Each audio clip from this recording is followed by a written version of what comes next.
Olá, eu sou o Zé Poesia, poeta e compositor. Você está no Zé Poesia Videocast, um espaço dedicado à poesia, música, cultura, educação e outros assuntos. Esse vídeo faz parte da série Explica Poesia, uma série que eu criei com o objetivo de explicar as minhas poesias para vocês. O making of, o passo a passo, o que passou pela minha cabeça quando eu comecei a escrever as minhas poesias. E se você está interessado em saber qual poesia eu vou explicar hoje, me aguarde só um instante que eu volto após a vinheta.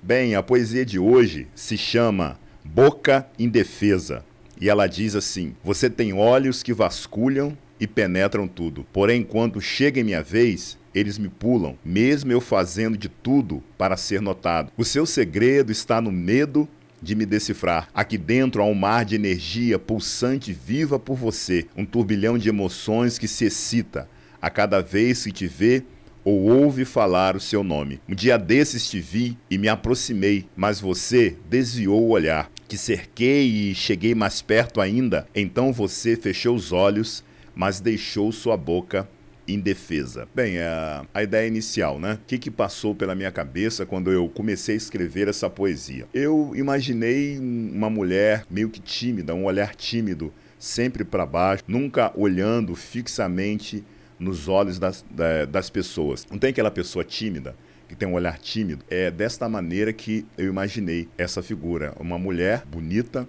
mas com um olhar tímido. E imaginei alguém se aproximando. Então ela ficou mais tímida ainda, mais retraída ainda. Então ela tentava fugir com o olhar, nunca fixando os olhos na pessoa que ela admirava ou gostava. Então eu imaginei uma cena de jogo de olhares, onde um olha numa direção, o outro desvia o olhar, e o outro insiste em olhar, a pessoa se afasta e olha para outro lado, tendo sempre medo de cruzar os olhares, de um olhar para o outro. Foi mais ou menos essa ideia, né, essa questão da sedução pelo olhar, das mensagens que são passadas quando nós olhamos, né? E nós sabemos que os olhos, né, o olhar tem mensagem, o olhar tem uma comunicação. Você tem um olhar de tristeza, você percebe que a pessoa está triste, um olhar vibrante, ela está alegre, um olhar de medo. Então o olhar revela muito do que há dentro da pessoa. O olhar faz com que, né, os olhos, né, alguns dizem que os olhos são a janela da alma. É pelos olhos que você consegue ver o que está lá dentro da pessoa. Você já se deparou com alguém com um olhar frio, sinistro? Eu já me deparei. E qual é a mensagem da alma dessa pessoa? É aquele olhar, aquela coisa fria, sinistra, um olhar meigo. Outra pessoa tem um olhar altivo, orgulhoso. Então os olhos comunicam muito. E essa foi o objetivo, né, de tentar criar alguma coisa, criar uma poesia em torno dessa temática do olhar, dessa temática da mensagem do olhar. Bem, essa poesia, então, ela tem 4 partes, né? E eu vou, então, como de costume, lê-la para vocês, ler cada parte para vocês e explicar, ok? A primeira parte diz assim: você tem olhos que vasculham e penetram tudo. Porém, quando chega em minha vez, eles me pulam, mesmo eu fazendo de tudo para ser notado. Então o eu lírico aqui está descrevendo o olhar dessa pessoa, que o olhar dessa pessoa, que é intrigante para ela vasculha e penetra tudo. Aquela pessoa que tem um olhar de buscar informação, de vasculhar, de estar constantemente olhando, vasculhando, um olhar atento a tudo, um olhar que percebe tudo ao redor. Não é aquele olhar fixo, mas aquele olhar sempre em movimento, sempre aqui, ali, acolá, aquele olhar que parece que nada escapa a esse olhar. Então, a primeira ideia que o lírico tem dessa pessoa foi essa característica dela, os olhos sempre em movimento, investigando, vasculhando as coisas, como que passando a ideia de que nada podia se esconder desse olhar. Então, os olhos delas vasculham e penetram tudo. Ela não só tem uma visão superficial das coisas, mas tem uma visão profunda das coisas, consegue penetrar nas coisas, né?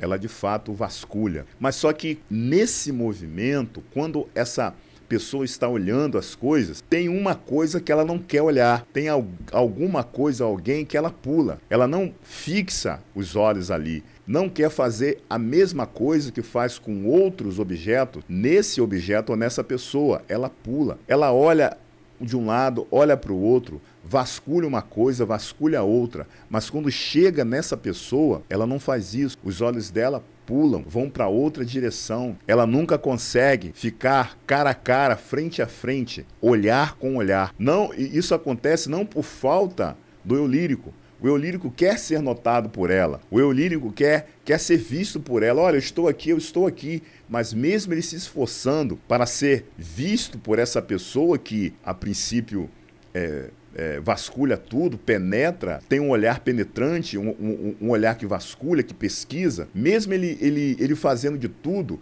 essa pessoa pula, não quer olhar para ele, não quer olhar para ele, não quer olhar na cara dele, não quer olhar nos olhos dele. Então, essa primeira parte traz essa questão de um olhar, como que esse universo do olhar, da mensagem do olhar, começa a ser construída, e o lírico percebe toda essa questão e busca ser notado pela pessoa que ele começa a gostar, que ele ama. E essa pessoa não olha, não porque o eu lírico está numa posição difícil de ser enxergado, não. Ele faz de tudo para ser notado, mas mesmo assim, essa pessoa pula, essa pessoa não olha, não encara o eu lírico, não de alguma forma, não faz do eu lírico a mesma coisa que ela faz com outras pessoas ou outros objetos. O que ela faz com outras pessoas, com outro objeto? Ela olha, ela olha de forma demorada, ela vasculha, ela procura pesquisar mais, ela olha fundo, ela é penetrante,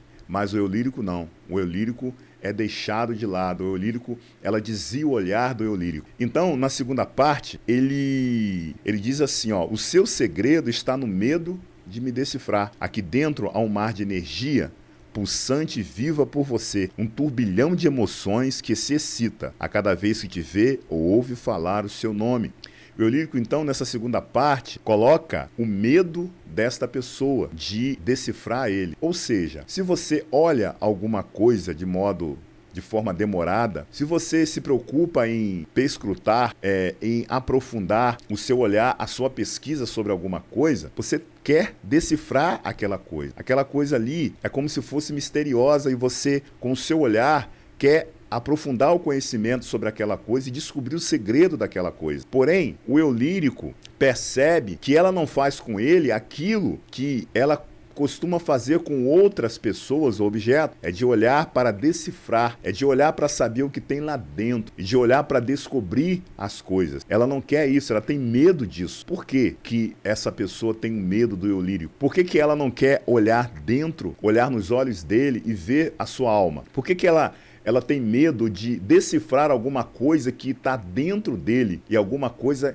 que o eu lírico diz agora que é algo que ele tem por ela? Olha o que tem dentro do eu lírico. Aqui dentro há um mar de energia pulsante viva por você, um turbilhão de emoções que se excita a cada vez que te vê ou ouve falar o seu nome. Olha só, ela tem medo de que ela descubra essas coisas ao olhar no eu lírico. Quando ela olhar para o eu lírico e ver o que tem no fundo do eu lírico, lá dentro do seu coração, ela tem medo de descobrir esse turbilhão de emoções.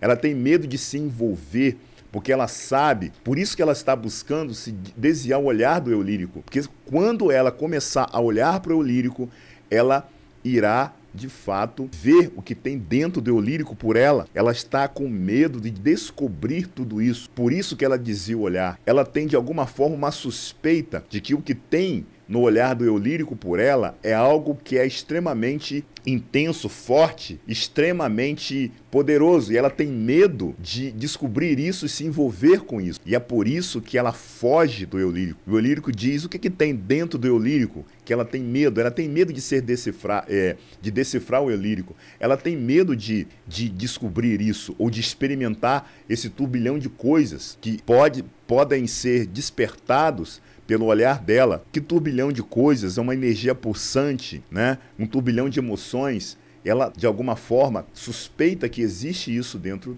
do eu lírico. E ela, então, desvia o olhar. Ela foge dele por conta disso. Aí, na terceira parte, diz assim: um dia desses te vi e me aproximei, mas você desviou o olhar. Olha só, o eu lírico então toma a iniciativa de não só se mostrar e dizer eu estou aqui, não. O que ele faz? Ele vai em direção a ela, se aproxima dela, mas ela vai, desvia o olhar. O eu lírico é diferente de outras vezes que ele tentava se mostrar e dizer eu estou aqui, ou tentava se colocar diante das pessoas e objetos que a amada do eu lírico, digamos assim, estava constantemente com os olhos sobre eles. Então ele tenta se manter, tenta ser visto, ele tenta, ele se esforça para dizer, olha, estou aqui. Agora, na terceira parte, ele vai em direção a ela, ele vai na mesma direção.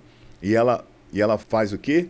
Desvia o olhar. Ela desvia o olhar. Ou seja, não quero saber de você. Não porque eu não gosto de você, não porque, mas o seu olhar me desestrutura, me deixa, mexe comigo, o seu olhar me mantém no estado fora de controle. Enquanto eu olho as coisas com segurança, enquanto eu tenho um controle, um poder sobre as coisas e pessoas que eu olho, porque eu decifro essas pessoas, eu sei quem elas são, isso me dá controle e poder, mas o seu olhar por mim me tira do eixo, eu perco o chão. O seu olhar por mim, você comunica algo que me deixa frágil e eu tenho medo de me envolver. Então, quando o eu lírico olha para essa pessoa não consegue, de fato, estar muito tempo olhando para ela, para o eu lírico. Então, ela desvia o olhar. Aí, no último parágrafo, né, que diz assim, olha, te cerquei e cheguei mais perto ainda. Então você fechou os olhos, mas deixou sua boca indefesa. Olha só, na terceira parte, o eu lírico se aproxima, ela desvia o olhar. Então o eu lírico faz uma terceira tentativa, que a primeira tentativa era se mostrar, dizer assim, olha, eu estou aqui, olha para mim como você olha para outras pessoas ou objetos. Eu estou aqui. O eu lírico, então, a amada, então, fez o quê? Não olhava para ele, pulava ele, tá? Olhava para tudo, pesquisava, vasculhava todas as pessoas e coisas, mas o eu lírico não. Foi a primeira tentativa. A segunda tentativa foi que o eu lírico agora se aproximou dela, né? Foi em direção a ela e ela desviou o olhar. E agora, nessa terceira tentativa, ou seja, ele vai ainda além, ele cerca a sua amada e chegou mais perto ainda. Ou seja, fechou o cerco, né? Fechou o cerco, ele estava de longe, ele vai se aproximando, fechou o cerco de tal maneira que ela não pôde desviar nem para a direita e nem para a esquerda. Ela teve que olhar para ele, mas só que ela não conseguiu ainda olhar para ele, porque o que tem dentro dele é poderoso demais, é envolvente, é excitante, deixa ela fora do eixo, deixa ela perdida. Então, ela não consegue enxergar através dos olhos dele o que tem na alma dele, algo pulsante por ela. E ela, com medo, frágil, ela fecha os olhos. Quando ela fecha os olhos, ela deixa a boca indefesa. Ela protegeu o seu coração com os olhos, fechando os olhos, não deixando que ele olhasse dentro dela e que ela também olhasse dentro dele através dos olhos. Então, ela fecha os olhos para se proteger, mas deixa a boca indefesa, a boca sem defesa. Ela preparou toda a sua defesa, a sua estratégia para evitar ele. Quando ele se aproximava, ela se desviava. Se aproximava mais ainda, ela desviou o olhar. Se aproximou mais ainda, ela fechou os olhos, mas ela deixou a boca indefesa. A boca ficou vulnerável. A boca ficou sem qualquer tipo de defesa. Então, ele a beijou. Então, essa foi mais uma explicação da poesia Boca Indefesa. E eu espero que vocês tenham gostado e gostaria que vocês colocassem aqui nos comentários a percepção de vocês em relação a essa poesia, se vocês concordam com a minha abordagem, se vocês têm algumas outras coisas para colocarem aqui. Compartilhem esse vídeo, vamos fazer com que essa comunidade cresça para que a gente possa discutir, falar sobre poesia e que essa coisa maravilhosa que eu amo de coração, ok? Fiquem com Deus e nós nos vemos no próximo vídeo. Aquele abraço.